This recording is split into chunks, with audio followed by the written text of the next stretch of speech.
Vamos para a palavra? Efésios capítulo 1, a partir do verso de número 18. A palavra do Senhor nos diz: oro também, para que os olhos do coração de vocês sejam iluminados, a fim de que conheçam a esperança para a qual Ele os chamou, que são as riquezas da gloriosa herança dele concedida aos santos, e a incomparável grandeza do seu poder para conosco, os que cremos, conforme a atuação da sua poderosa força. Deus exerceu esse poder em Cristo, ressuscitando-o dentre os mortos e assentando-o à sua direita nas regiões celestiais, muito acima de todo governo e autoridade, poder e domínio, e de todo nome que se possa invocar, não apenas nesta era, mas também na que há de vir. Deus colocou todas as coisas debaixo dos pés dele, e o designou cabeça de todas as coisas para a igreja, a qual é o seu corpo, a plenitude daquele que enche todas as coisas em tudo. Quarta-feira passada eu tive o privilégio de poder ministrar a nossa igreja diante do tema de cura e libertação, usando o texto de quando Paulo, em Atos 9, ainda sendo Saulo, é um zeloso religioso, alguém doutrinado, e que está comprometido e empenhado em perseguir aqueles que começam a ser conhecidos como os do caminho. São aqueles que caminham com Jesus, mesmo depois de ter ascendido aos céus, após sua ressurreição. E Saulo está a caminho de Damasco, com cartas de autorização do sumo sacerdote, para poder levar cativo a todos esses que testemunham de quem Jesus é, da sua morte, da sua ressurreição, por causa do grande amor de Deus, com o qual amou o mundo de tal maneira, que deu seu único Filho, para que todo aquele que nele crê, não pereça, mas tenha a vida eterna. Existem mais dois homens com Saulo, mas essa experiência diz respeito a Saulo, porque Saulo, diante do seu zelo, da sua experiência, do seu aprendizado, da sua ânsia em combater estes que estão surgindo, ele faz a coisa do jeito que ele quer, de acordo com o seu temperamento, de acordo com suas experiências, comprometido única e exclusivamente com o seu querer. Um homem que caminha fundamentado apenas no seu próprio querer, é um homem que nada consegue enxergar, a não ser o seu próprio eu, a sua própria vontade, a sua própria mentira, com a qual ele se disfarça a verdade de quem ele é. Ele se apropria de um disfarce. Ele tem a performance do personagem. O profeta Samuel quase que é iludido por essa questão do personagem, porque ele muito se impressiona com os filhos de Jessé, aqueles que tinham físico de rei, postura de rei, um corpo talvez atlético, uma altura não do tamanho do bispo, um pouco maior ou muito maior.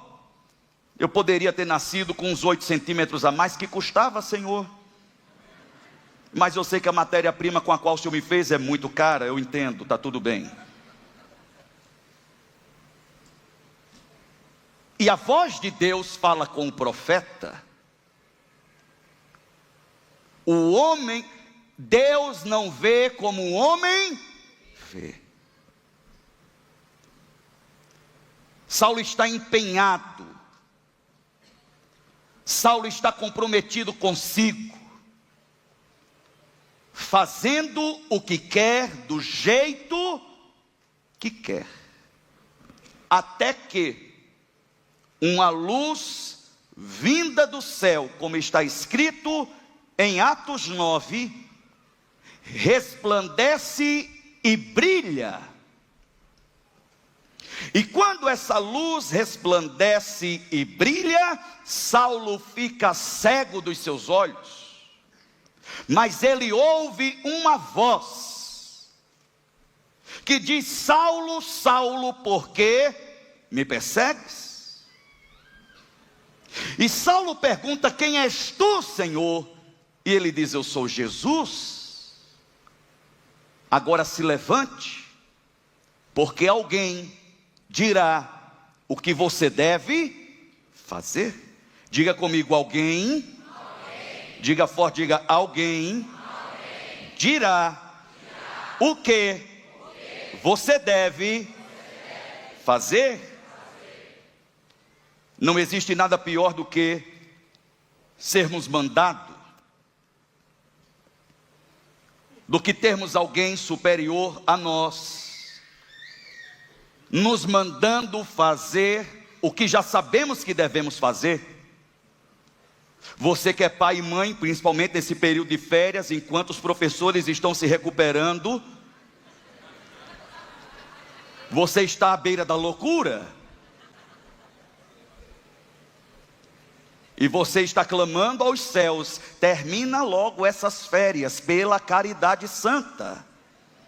O teu Rivotril já acabou, você está tomando Bezetacil na testa, para ver se te ajuda de alguma forma. E o que é que você fala todos os dias para os seus filhos? A mesma coisa de ontem, a mesma coisa de ainda agora: vai tomar banho.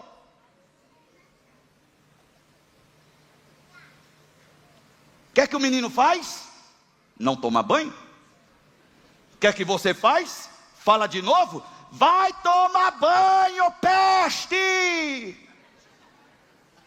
O que é que o menino faz? Não toma banho. O que é que você faz? Vai tomar banho, filho de Jesus. Ah, não, sou eu, é meu filho.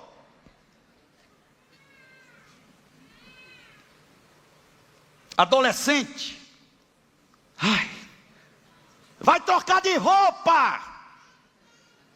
Que ele veste aquela roupa fedorenta, aquela suvaqueira, aquela nhaca.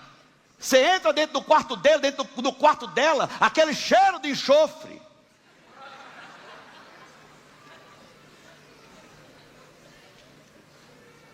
E todos os dias existe um desgaste, porque o bem que deve ser feito não é feito, o mal que não deveria ser feito é feito. O desgaste de ficar dizendo que deve ser feito, enquanto a outra pessoa faz o que quer. Jesus está caminhando com os seus discípulos. E no Evangelho de João, capítulo de número 9, existe um cego de nascença.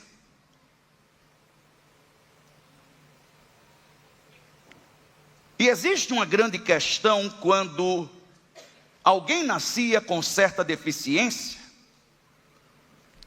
porque a crença de alguns judeus era de que talvez seria possível que o embrião já pecasse dentro do próprio ventre e por isso nasceu com aquela deficiência. Isso é uma crença antiga judaica. Ou que aquela criança estava pagando pelo pecado dos seus pais e por isso nasceu com tal deficiência. E essa é a pergunta dos discípulos de Jesus, Evangelho de João, capítulo de número 9. Quem pecou, este homem ou os seus pais, para que ele nascesse cego?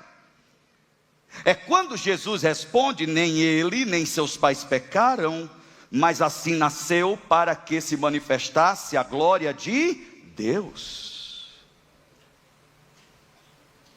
Isso quer dizer que todo deficiente visual, ele terá a visão restituída ou restabelecida em seus olhos carnais? Nem sempre. Mas Jesus é o mesmo ontem, hoje e será para sempre, e Ele continua sendo poderoso hoje, apesar do avanço da ciência e da tecnologia, para operar milagres para a sua glória. Mas a glória de Deus não se manifesta somente quando milagres acontecem. Geralmente a glória de Deus se manifesta quando eu reajo da forma certa diante das adversidades, diante daquilo que me falta, diante daquilo que me é fraqueza, diante daquilo que me é desvantagem, diante de injustiças, de perseguições, diante de problemas que outros causam, que eu causei, de escolhas que tomei, das circunstâncias que surgiram. Eu me posiciono como filho de Deus, como filha de Deus, como servo de Deus, como serva de Deus, e através da forma como vivo, sendo cego ou vendo, sendo mudo ou falando, sendo surdo ou ouvindo, sendo paralítico ou andando, passando necessidade ou tendo fartura, a forma como eu me posiciono testemunha a respeito não somente de quem eu sou, mas de quem Jesus é na minha vida. Jesus, ele é mais glorificado quando eu permaneço na posição que Ele me quer, do que quando o milagre extraordinário acontece. Mas Jesus, ele quer nos ensinar algo. Verso 35 do Evangelho de João, capítulo 9. Jesus ouviu que haviam expulsado o homem. O cego de nascença é expulso da sinagoga. Entendam o contexto. Porque existiam vários homens do sinédrio, gente importante que seguia Jesus em secreto, porque existia um grande medo. O medo de ser expulso temporariamente ou permanentemente da sinagoga. Esse cego de nascença já era um homem adulto. Jesus o restitui a visão, mas para confrontar a cegueira dos religiosos ali presentes. É interessante perceber que Paulo escreve em 2 Coríntios capítulo 4, verso 4, que o Deus deste século cegou os olhos do entendimento desta geração, e vendo não veem, e ouvindo não ouvem. Saulo está a caminho de Damasco, enxergando com a sua carne todas as coisas, mas com os olhos do seu entendimento cegados por causa da sua própria carnalidade e da sua natureza pecaminosa. Esse homem tem a sua visão física restaurada pelo poder de Deus através de Jesus, porque o poder de Deus estava sobre ele para curar, e ele cura. E para isso o Espírito Santo estava sobre ele para dar vistas aos cegos. Mas não somente os cegos carnais, os cegos naturais, mas principalmente abrir as vistas do nosso entendimento. Para que não fiquemos escravos de traumas, de sentimentos, de achismos, de ego, de vaidade. Porque tudo hoje é, eu acho, porque eu pensei. Não pense e não ache, fale o que é, e se não entendeu, não subentenda, entenda de forma clara a instrução que lhe está sendo passada. É porque eu achei, mas no que você achou, você comprometeu muita gente e muita coisa, por repassar a informação conforme a sua conveniência, conforme a sua limitação, conforme o seu orgulho, e por causa do seu achismo, muita coisa também foi comprometida, e agora quem vai lidar com as consequências? Eu acho é o nome de um demônio. Eu pensei, outro demônio. E toda vez que você falar eu acho, você vai lembrar, aí você vai dizer não acho nada. O que é mesmo? É isso? Então tá bom. O espírito de engano não vai tomar nossa boca. A cegueira da nossa mente, do nosso entendimento, não vai comprometer a nossa vida, não vai comprometer nossa família, não vai comprometer nossa fé, não vai comprometer a nossa alma, não vai comprometer nossas finanças, não vai comprometer nenhuma área da nossa vida, porque não caminharemos como cegos de entendimento. Quantas situações a gente já não entrou? Eu acho o que, irmão? Acha nada. Para de caminhar pelo que você acha. Passa a caminhar em terreno seguro. Esta é a verdade, e é nessa verdade que eu vou caminhar. Porque senão, entre a verdade e a mentira existe o acho. Entre o sim e o não existe o acho. E o acho é a medida do inferno para te conformar, para te escravizar. Você nem mente, mas também não fala a verdade, fala do que acha. Não. Você nem diz que sim, nem diz que não, mas diz eu acho. Quer namorar comigo? Eu acho que eu quero. Mas amanhã você diz não quero. Não.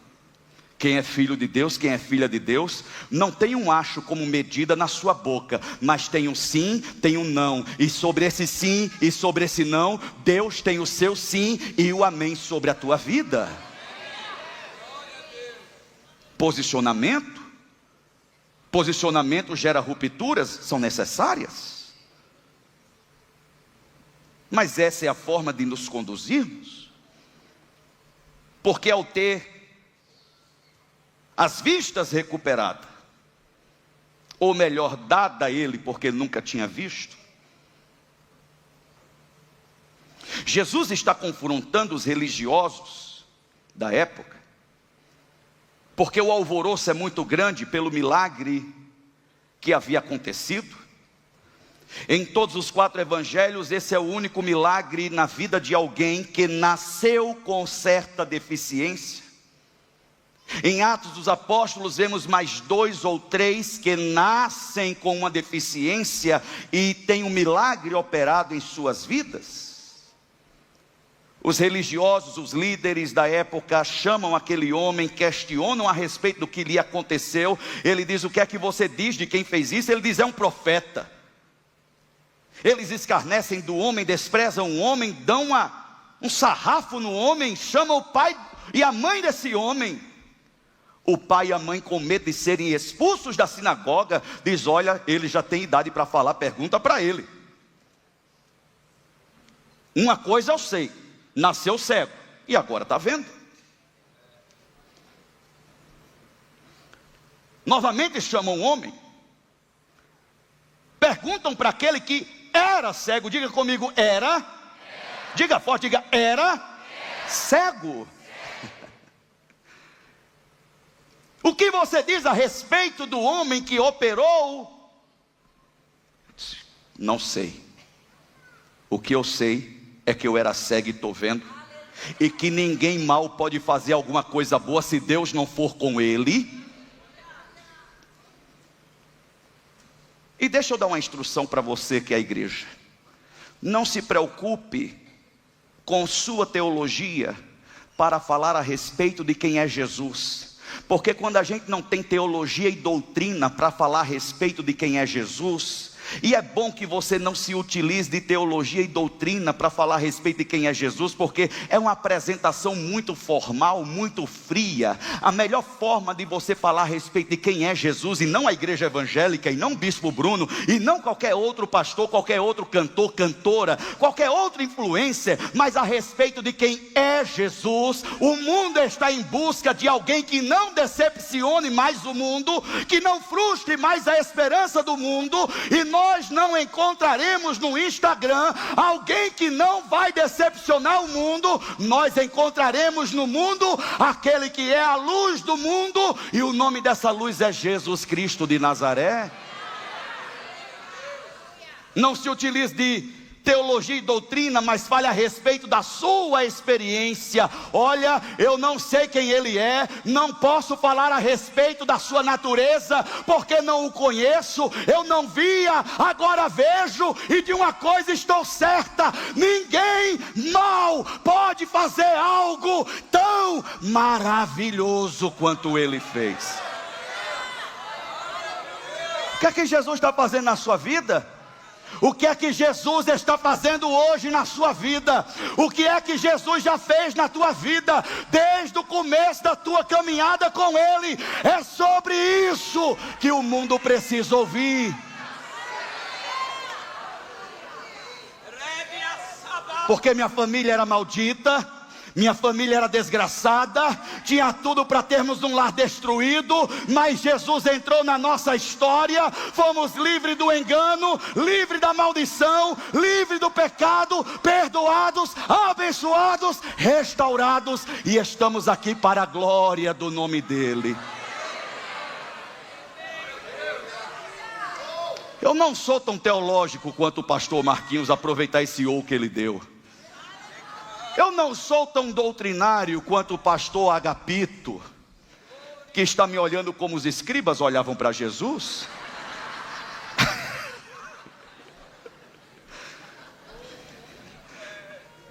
Eu não sei o grego, não sei o hebraico, muito menos o aramaico, e o latim eu estou aprendendo com o Papa Leão XIV. Mas eu sei falar a respeito de quem Jesus é, pelo que Ele está fazendo em mim.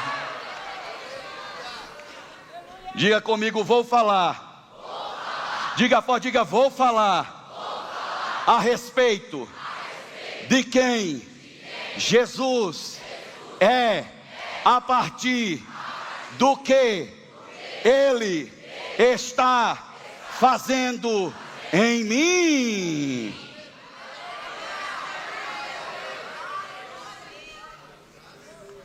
E quando a sinagoga não nos quer, e quando os líderes religiosos tentam me calar, e quando a estrutura religiosa me expulsa, Jesus me encontra.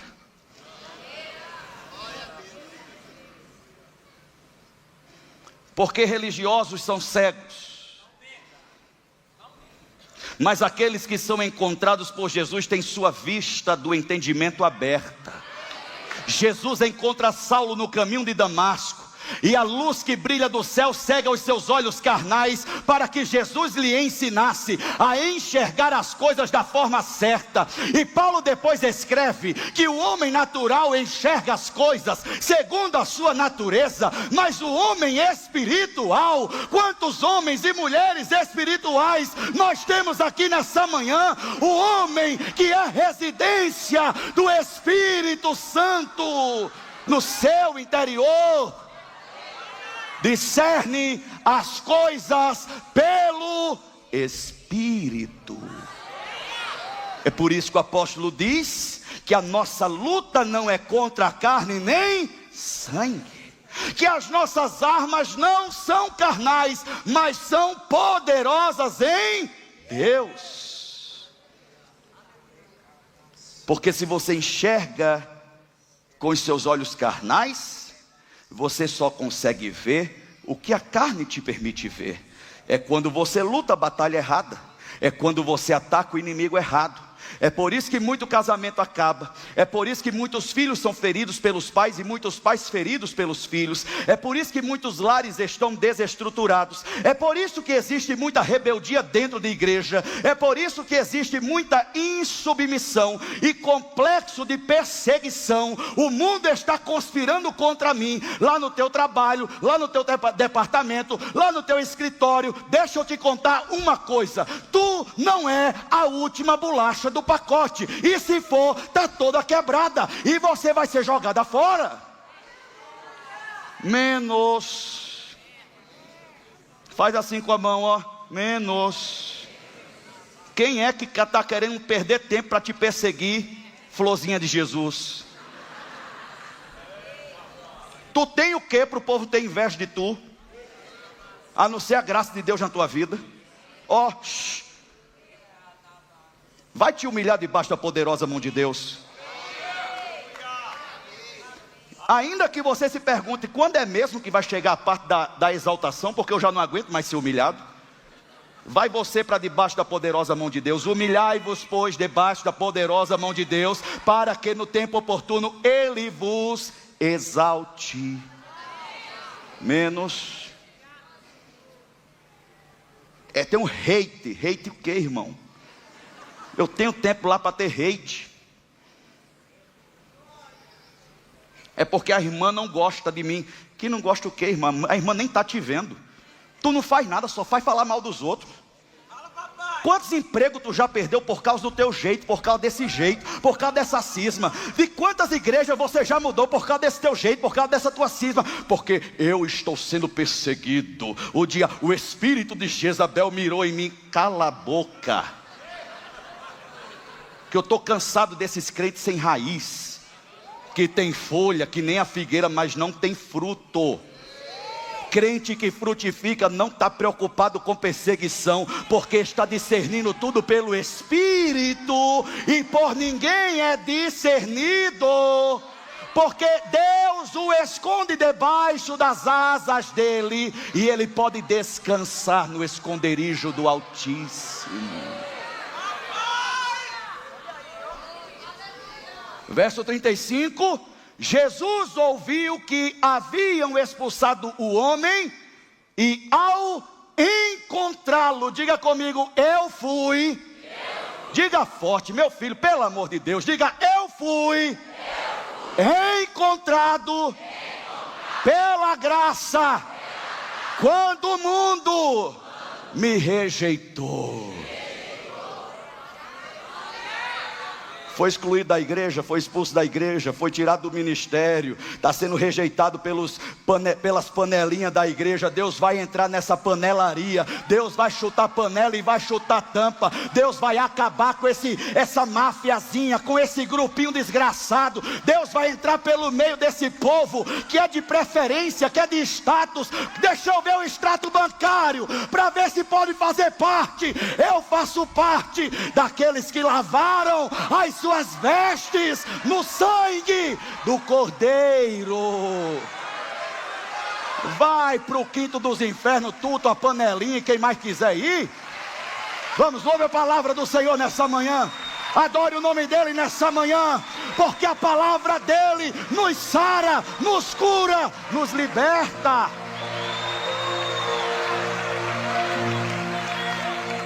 Jesus encontra e só faz uma pergunta: você não quer fazer parte da minha mentoria? Não. Você não quer fazer parte do meu grupo exclusivo Platinum, Premium, Gold, Diamond? Diga comigo, não. Você não quer fazer parte dos meus chegados, dos meus camaradas, das minhas ovelhas felpudas? Diga comigo, não! Ele só faz uma pergunta: você crê no Filho do Homem? E o homem pergunta: quem é ele, Senhor, para que eu nele creia? E aqui está acontecendo o segundo milagre, porque milagre por milagre não salva ninguém.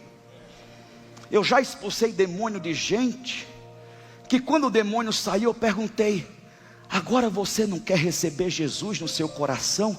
Não. Eu disse, dá vontade de dizer, volta demônio. Desgraça, fiquei aqui lutando com esse diabo, e o diabo está aqui agora. Não. É só a graça de Deus, irmão. Você não quer viver uma nova? Não. O homem pergunta: quem é ele, Senhor, para que eu nele creia? Jesus disse: você já ouviu? Porque os olhos carnais são abertos, mas não somente os olhos carnais, os olhos do entendimento são abertos nesse momento. Jesus diz para Saulo: agora espera. E Saulo está cego da sua carne, mas está com os olhos do seu entendimento abertos. E Jesus, ele pega Paulo. Quando Jesus diz para Paulo: espera, porque alguém te dirá o que você deve fazer. O que Jesus está dizendo para Paulo é: a partir de agora é do meu jeito. E a tua resposta não é eu acho, eu vou pensar. A tua resposta é resumida em 4 letras: O, B, D, C. Faz assim com a mão, ó. Faz. Você que é o machão, levanta a mão. Quero ver todo mundo. Eu vou chamar teu nome. Eu vou até aí, vou colocar a câmera na tua cara se tu não fizer. Fala comigo, ó. Balança o dedinho. Doutor Arnaldo, estou te vendo. Balança comigo, diga O, B, D, C. O alfabeto que a escola te ensinou é A, B, C, D, F, G, H, I, J, K, L, M, N, O, P, Q, R, S, T, U, V, X, Z. Mas o alfabeto... Não ria porque eu não falei as coisas certas não, viu? Eu fui educado lá em João Pessoa. Mas o alfabeto que o céu te ensina é qual? Levanta a mão. Qual é o alfabeto que o céu nos ensina? Lá atrás, olha lá atrás que eu não estou vendo. É lá atrás, é você, meu filho, a última cadeira aí, ó. Não estou vendo a tua mão, levanta a mão. É você que está fingindo que não é com você. Meu filho de preto que está de pé, toca nesse irmão aí que está na tua frente, ó, nessa última cadeira. E fala, levanta a mão, levanta a mão. Levanta. E fala comigo, ó, B, D, C.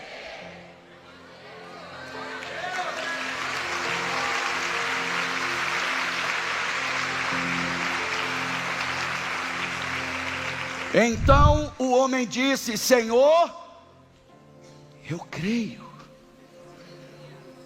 E o adorou. E Jesus disse, eu vim a este mundo para julgamento, não para julgar, mas para ser julgado.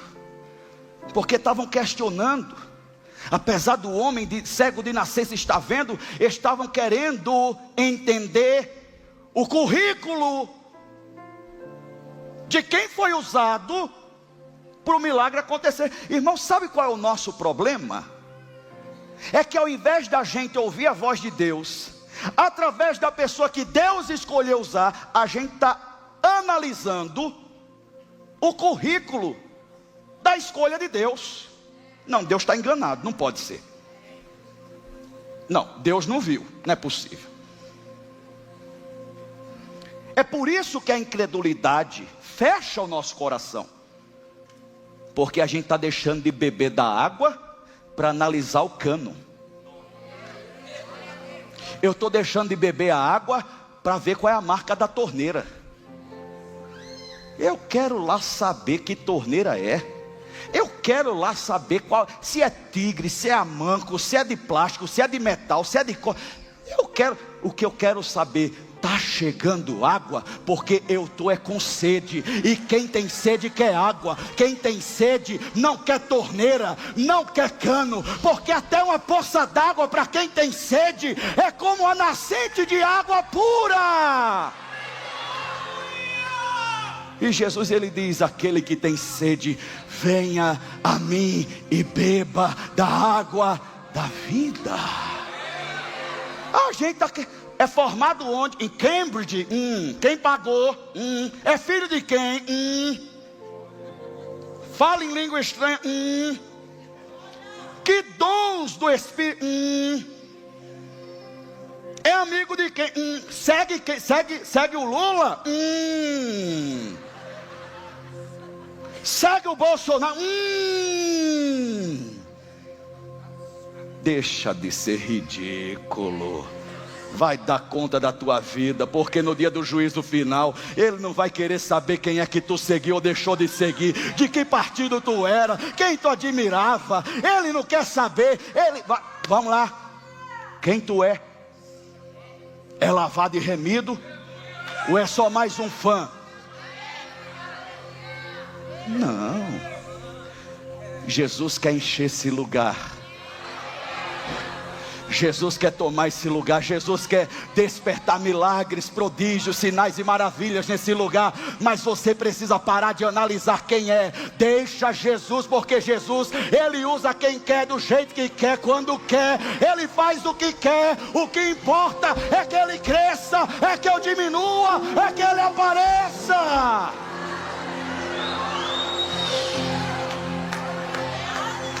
Eu vim a este mundo para julgamento, a fim de que os cegos vejam, e os que veem se tornem cegos.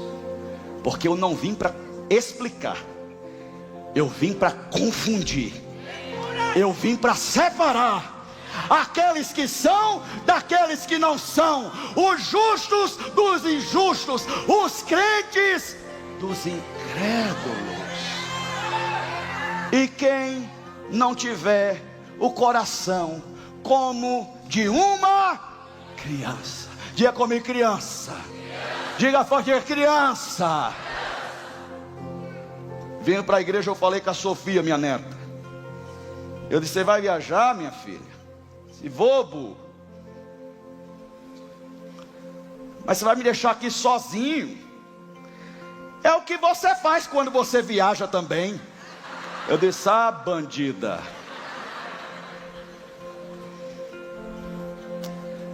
Sai. Ela não quer ser política, ela só fala a verdade do coração. É por isso que Jesus fala para a mulher samaritana: não vai adorar nem aqui e nem lá, porque o Pai está procurando aqueles que o adoram em espírito e em verdade.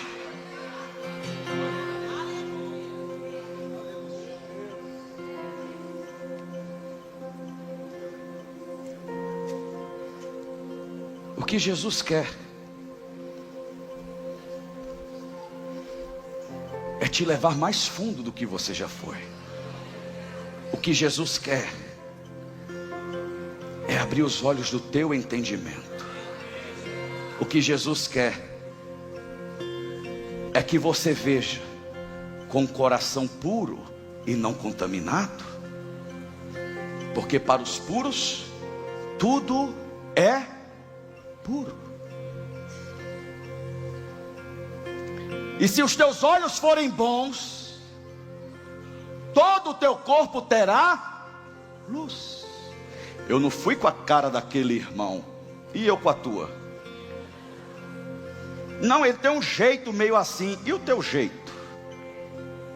É capaz do irmão que tu não foi com a cara e que tem um jeito meio assim, vai para o céu e tu não.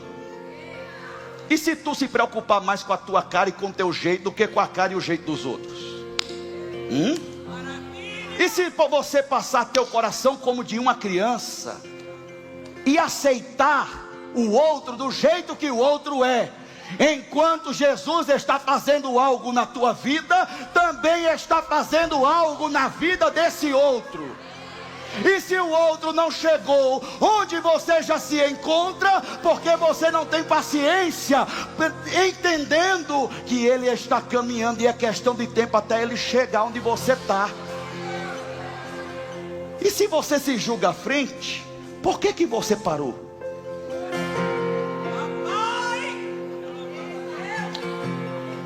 Porque o autor aos Hebreus nos diz: fique de pé, por favor. Ele não diz fique de pé não, eu que estou pedindo. O autor aos Hebreus diz: para corrermos a corrida que nos é proposta, mas devemos nos livrar de todo peso e embaraço. Deus não te chamou para ser analista da casa dele. Deus te chamou para que você creia nele. É porque eu olhei para o homem e eu caí. Pois é. O autor aos Hebreus diz: coloca os teus olhos fixos naquele que é o autor e o consumador da sua fé. Levante suas mãos nessa manhã. Adore a presença do Espírito. Quem é Adore a Ele. esse que era sem pecado e não me condenou? No lugar da morte e vida me ofertou.